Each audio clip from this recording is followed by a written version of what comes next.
یا پھر جب ان پہ یہ مصیبت آ گئی کہ آدمی قتل ہو گیا، ورثاء نے قصاص کا مطالبہ کر دیا، تو اللہ نے بتا دیا کہ یہ آدمی منافق تھا، یہ مومن نہیں تھا۔ فرمایا کہ جب اس طرح کی مصیبت ان پہ آتی ہے منافقوں پہ، قدمت ایدیہم، جو آگے بھیجا ان کے ہاتھوں نے، یعنی اپنے کرتوتوں کی وجہ سے، اپنے عقیدے کی وجہ سے، اپنی حرکتوں کی وجہ سے جو مصیبت ان پہ آئی، جب مصیبت ان پہ پہنچی تو پھر ان کی حالت یہ ہو گئی، ثم جاؤک، پھر آتے ہیں تیرے پاس، یحلفون باللہ، اور قسمیں کھاتے ہیں اللہ کی، ان ارادنا الا احسانا و توفیقا، ان ارادنا، نہیں کی ہم نے یہ حرکت، نہیں کیا ہم نے یہ کام، الا مگر احسانا، بھلائی کی خاطر، و توفیقا، اور کمپرومائز کرنے کے لیے، موافقت حاصل کرنے کے لیے۔ مطلب یہ کہ اللہ کے رسول کی بجائے کاہنوں کے پاس ہم تو صرف اس لیے گئے تھے، اللہ کے رسول نے تو فیصلہ کرنا ہے دو ٹوک، یہ سچا ہے یہ جھوٹا ہے، یہ غلط ہے یہ صحیح ہے، اللہ کے رسول نے تو دو ٹوک فیصلہ کرنا ہے۔ اور ہم یہ چاہتے تھے کہ چلو تھوڑا گیو ٹیک کر کے تو صلح صفائی کرا دو، مٹی پار ڈال دو، تھوڑا اس کو کہا جائے اچھا بھائی کوئی بات نہیں، ہو گئی نا اب جانے بھی دو، تھوڑا اس کو کہا بھائی چلو معافی تلافی کر لو اور معاملہ ختم کر دو۔ مطلب یہ کہ وہ جس طرح کتا کنویں میں لٹکا دیتے ہیں، نہ نکالو اس کو، پڑا رہے اسی میں، وہ صورتحال جو ہے وہ ہم اس لیے گئے تھے کہ بس گیو ٹیک کر کے کوئی تھوڑا سا کمپرومائز ہو جائے۔ اللہ کے رسول کے پاس گئے تو وہاں تو ایک ہی بات ہے کہ اس کی یہ سزا ہے، اس کی، اللہ کے رسول نے تو اپنی بیٹی کو معاف نہیں کیا، اللہ کے رسول نے تو فیصلہ کرتے ہوئے فرما دیا کہ میں تو اپنی بیٹی کو بھی معاف نہیں کروں گا، وہ چوری کرے گی تو اللہ کی قسم اس کے ہاتھ بھی کاٹ دوں گا۔ اللہ کے رسول کے پاس تو یہ معاملہ ہے۔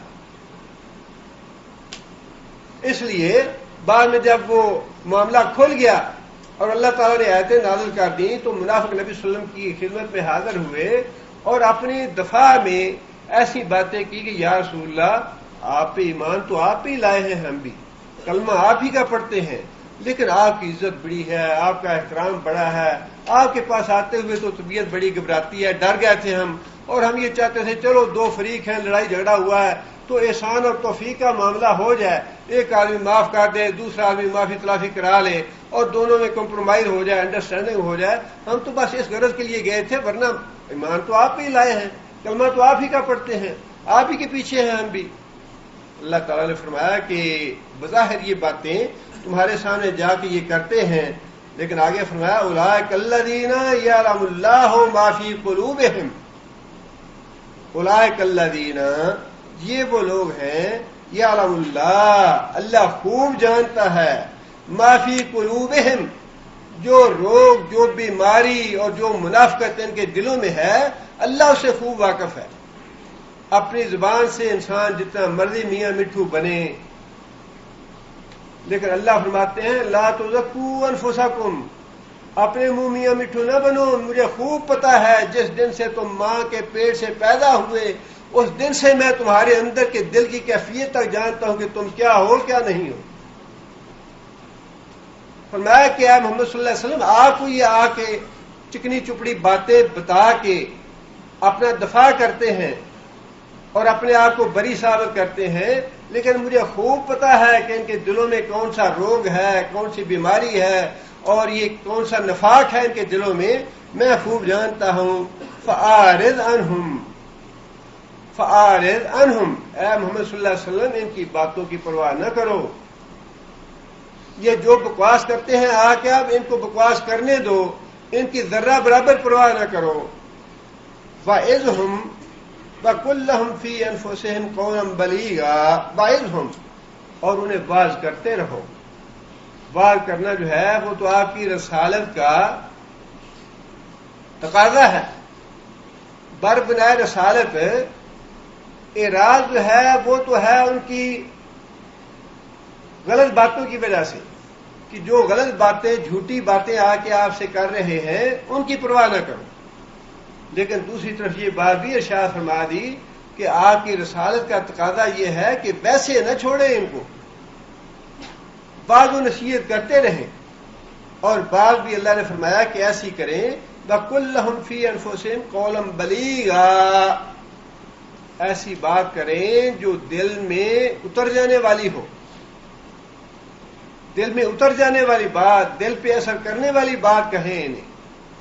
مطلب یہ ہے کہ اس معاملے میں آپ کو کمی نہیں کرنی چاہیے، بعض و نصیحت کرنے میں، ان کی خیر خواہی اور ہمدردی کرنے میں کسر نہ چھوڑیں آپ، لیکن جو اپنے منہ سے جھوٹی باتیں آپ سے آگے کہتے ہیں، اس سے جو آپ کو رنج پہنچا ہے آپ اس کی پرواہ نہ کریں، وہ معاملہ میں جانوں اور یہ جانیں، لیکن آپ اپنی رسالت کا جو منصب ہے اس کے تقاضے پورے کرتے رہیں۔ آگے پھر اللہ تعالیٰ نے یہ بات ارشاد فرمائی، وَمَا أَرْسَلْنَا مِن رَسُولٍ إِلَّا لِيُطَاعَ بِإِذْنِ اللَّهِ، وَمَا أَرْسَلْنَا، اور نہیں بھیجا ہم نے، من رسول، کوئی بھی رسول، الا مگر لِيُطَاعَ بِإِذْنِ اللَّهِ، کہ اس کی اطاعت کی جائے اللہ کے حکم سے، اس کی اطاعت کی جائے۔ مطلب صاف اور واضح ہے کہ محض کلمہ پڑھ لینا کافی نہیں ہے۔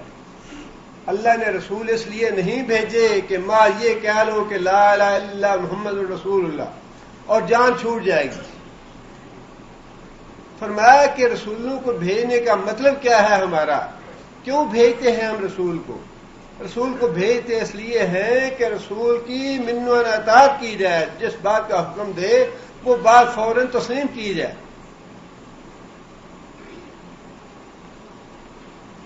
اور یہ اطاعت جو ہے یہ نبی صلی اللہ علیہ وسلم کی زندگی تک محدود نہیں، یہ قیامت تک واجب اور فرض ہے۔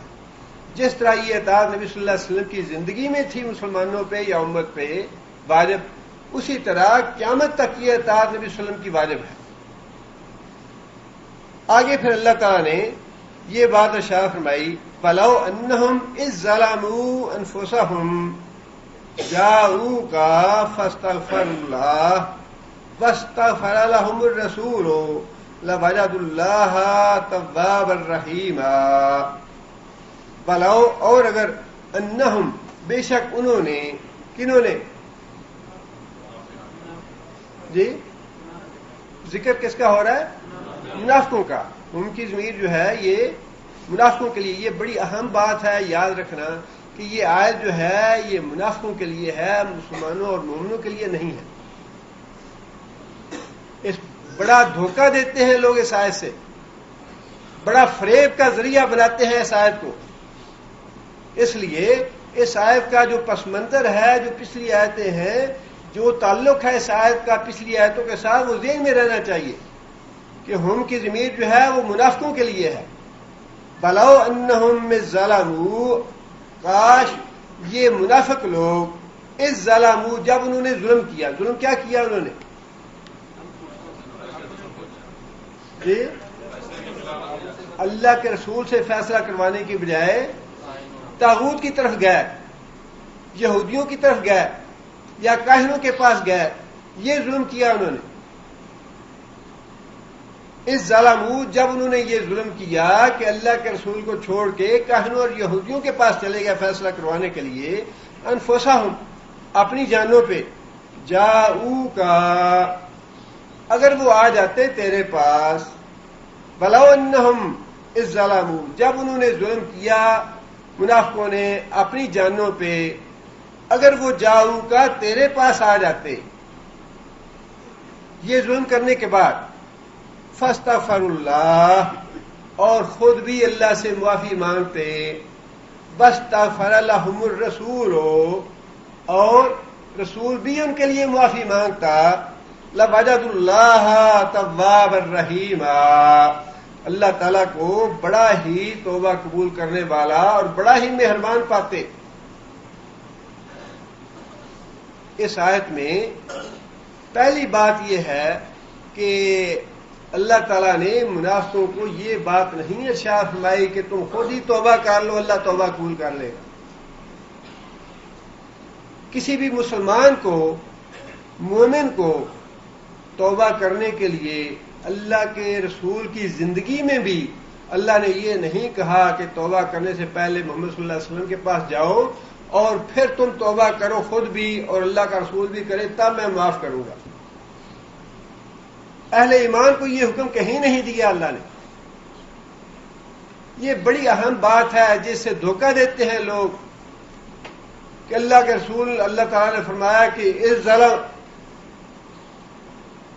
ولو انہم اس ظلموا، اگر جب انہوں نے ظلم کیا، گناہ کیے، تو وہ آ جاتے جاؤ کا تیرے پاس فاستغفر اللہ، اللہ سے معافی مانگتے، رسول بھی معافی مانگتا تو اللہ انہیں معاف کر دیتا. منافقوں کے لیے اللہ نے شرط یہ کیوں رکھی کہ تم اللہ کے رسول کے پاس آؤ؟ منافقوں کے لیے ان کی توبہ قبول کرنے کے لیے اللہ نے یہ شرط رکھی ہے کہ تم پہلے اللہ کے رسول کے پاس آؤ، اس لیے کہ توبہ کی قبولیت کا راستہ اللہ کے رسول پہ ایمان سے ہوتا ہے.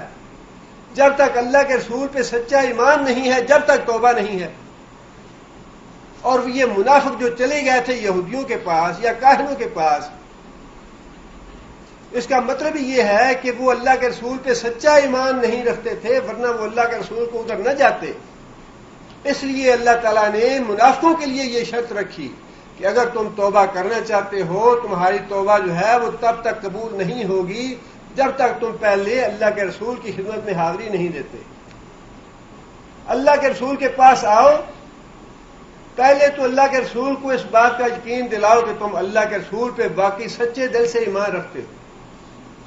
پھر تم خود بھی اللہ سے معافی مانگو، اللہ کا رسول اتنا تم سے خوش ہو جائے کہ خوش ہو کہ اللہ کا رسول بھی تمہارے لیے معافی مانگے اللہ سے.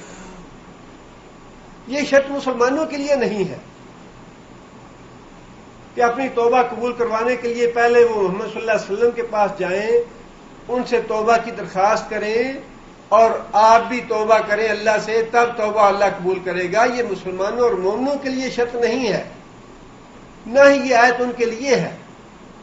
یہ آیت تو ہے منافقوں کے لیے کہ منافق جو سچے دل سے ایمان نہیں رکھتے تھے، انہیں اللہ نے یہ حکم دیا کہ جب تک تم اللہ کے رسول پہ سچا ایمان نہیں لاتے اور اللہ کے رسول کے پاس حاضری نہیں دیتے، جا کے اس سے درخواست نہیں کرتے کہ یا رسول اللہ ہم سے ظلم ہو گیا اور ہم اب اللہ سے معافی مانگنا چاہتے ہیں، ہم بھی معافی مانگتے ہیں، آپ بھی معافی مانگے اللہ تعالیٰ سے ہمارے لیے، تو پھر اللہ انہیں معاف کر دے گا. یہ شرط تو اللہ تعالیٰ نے منافقوں کے لیے رکھی کہ تم توبہ کرنے کے لیے پہلے اللہ کے رسول کے پاس جاؤ سچا ایمان لے کے، اور اللہ کے رسول کے سامنے اظہار کرو اپنے ظلم کا کہ ہم سے ظلم ہو گیا، ہم بھی اللہ سے معافی مانگتے ہیں، آپ بھی اللہ سے معافی مانگے، اللہ ہمیں معاف کر دے، اللہ معاف کر دے. یہ عام کسی مومن کے لیے یہ شرط نہیں ہے.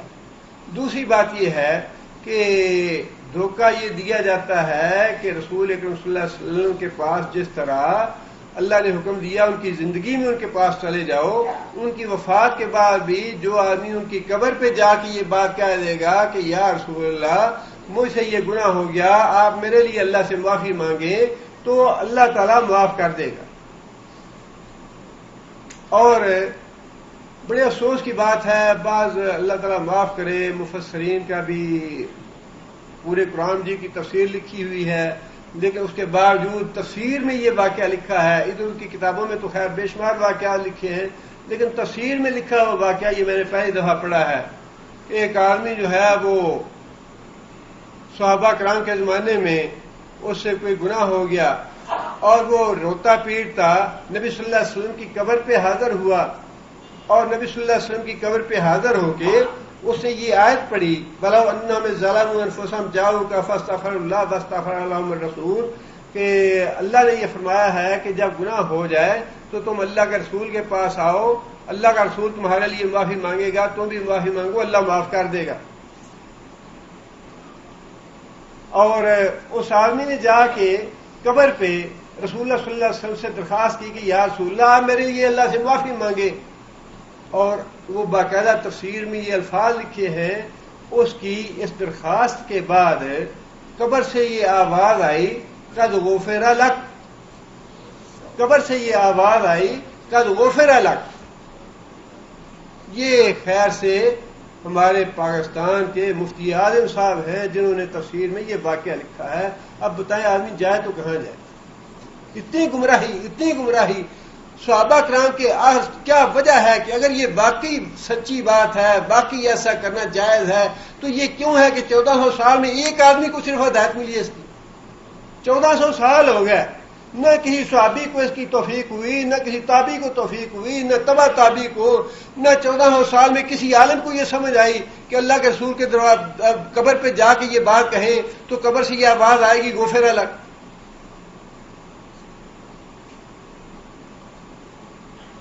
ایسے عجیب واقعات اور ایسے اللہ تعالیٰ معاف کرے، اتنا آدمی پریشان ہو جاتا ہے کہ آدمی جائے کہاں کہ علماء فضلاء ہیں، اور لکھتے وقت پتہ نہیں ایسا عقیدہ پھیر دیتا ہے مت کو اور عقل کو کہ انسان کو ہوش نہیں رہتی کہ میں کیا لکھ رہا ہوں، کیا کر رہا ہوں.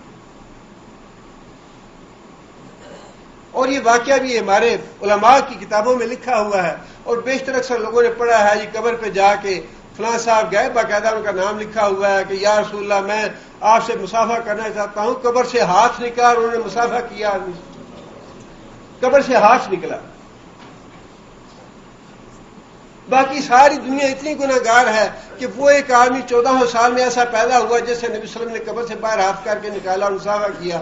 باقی پوری امت میں نہ امام احمد بن حنبل اس قابل تھے، نہ امام شافعی اس قابل تھے، نہ امام ابو حنیفہ اس قابل تھے، نہ کوئی اور تابعی یا تبع تابعی اس قابل تھا جس سے نبی صلی اللہ علیہ وسلم اپنے ہاتھ باہر نکال کے مصافحہ کرتے. وہی ایک آدمی پوری امت میں پیدا ہوا جیسے مصافحہ کرنا تھا نبی صلی اللہ علیہ وسلم.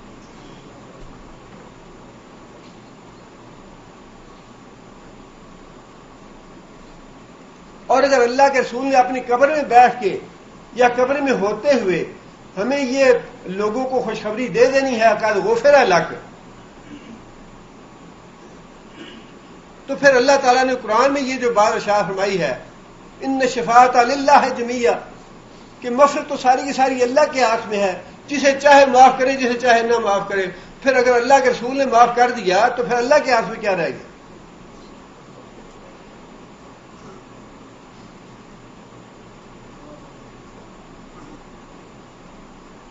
لیکن مصیبت یہی ہے کہ اس آیت کی اگر پچھلی آیتوں سے اس کو توڑ دیا جائے کہ پچھلی آیتوں میں ذکر کس کا ہو رہا ہے تو باقی دھوکہ دینا بڑا آسان ہے. اگر پچھلی آیتوں کا علم نہ ہو کسی کو کہ پچھلی آیتوں میں ذکر کس کا ہو رہا ہے، صاف واضح ہے کہ پچھلی آیتوں میں ذکر ہو رہا ہے منافقوں کا، اور منافقوں کے لیے یہ شرط رکھی اللہ نے کہ جب تک تم اللہ کے رسول پہ ایمان لا کے اللہ کے رسول کے دربار میں حاضری نہیں دیتے، اللہ کے رسول سے درخواست نہیں کرتے کہ یا رسول اللہ یہ گناہ ہو گیا ہم سے، ہمیں معاف، آپ بھی اللہ سے درخواست کریں، ہم بھی اللہ سے معافی مانگتے ہیں. لیکن یہ آج مسلمانوں کے لیے، مومنوں کے لیے تو ہے نہیں، منافقوں کے لیے ہے کہ، اور وہ ہے اس وجہ سے، اس کا سبب ہے کہ پہلے وہ اللہ کے رسول پہ ایمان لائیں، پھر اللہ سے معافی مانگیں، اللہ معاف کرے گا. اور جو لوگ پہلے سے ہی مومن ہیں، سچے دل سے اللہ کے رسول پہ ایمان لائے ہیں، انہیں قبر پہ جانے کا کہیں حکم ہے تو بتائیں. اور پھر یہ حکم تو اللہ کے رسول کی زندگی کا ہے، زندگی کے بعد کا تو یہ حکم نہیں ہے.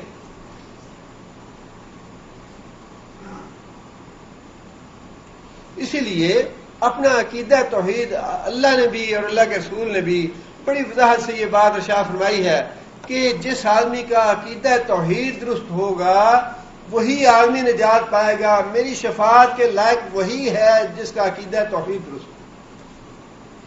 فرمایا جس کی عقیدہ توحید درست نہیں ہوگا، خود اللہ نے بھی فرما دیا کہ اس کے لیے آسمانوں کے دروازے نہیں کھولے جائیں گے حتیٰ کہ سوئی کے نکے سے اونٹ گزر جائے. جس طرح سوئی کے نکے سے اونٹ کا گزرنا مشکل ہے، اسی طرح مشرک کی بخشش جو ہے وہ مشکل ہے.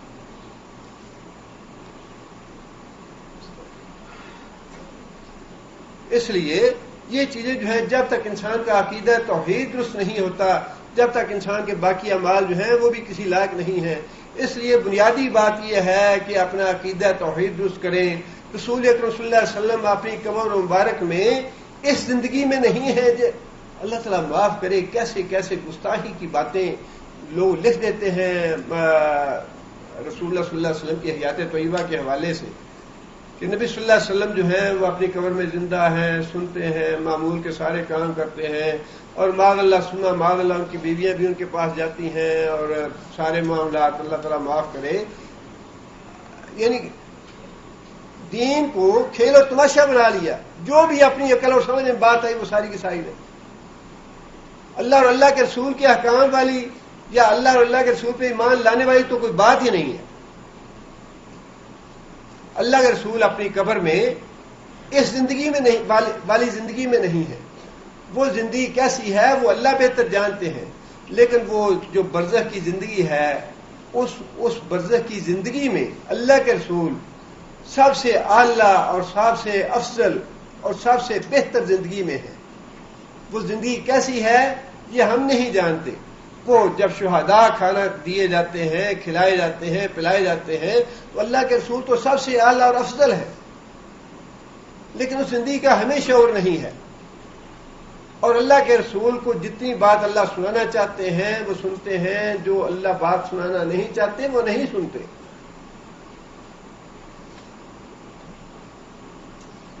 درود و سلام کے بارے میں فرمایا کہ یہ مجھے پہنچایا جاتا ہے، میں اس کا جواب دیتا ہوں، بس اس حد تک ہے، اس کے علاوہ باقی.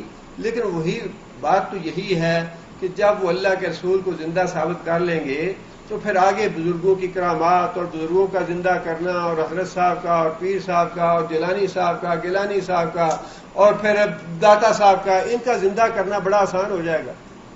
اور جو شرک کے دکانیں چلی ہوئی ہیں، خانقاہیں بنی ہوئی ہیں، بارگاہیں، یہ تو چلتی ہی بزرگوں کے سننے پہ ہیں کہ بزرگ ہماری سنتے ہیں، مشکل کشائی کرتے ہیں، حاجت روائی کرتے ہیں، اور ان کا ابتدا جو ہے وہ نبی صلی اللہ علیہ وسلم کی ذات سے ہوتی ہے. اسی لیے سب سے اہم اور ضروری بات یہ ہے کہ اپنا عقیدہ توحید جو ہے اسے صاف کیا جائے. عقیدہ توحید میں معمولی جو آمیزش ہے وہ بھی اللہ گوارا نہیں کریں گے. سبحان ربک رب العزت عما یصفون.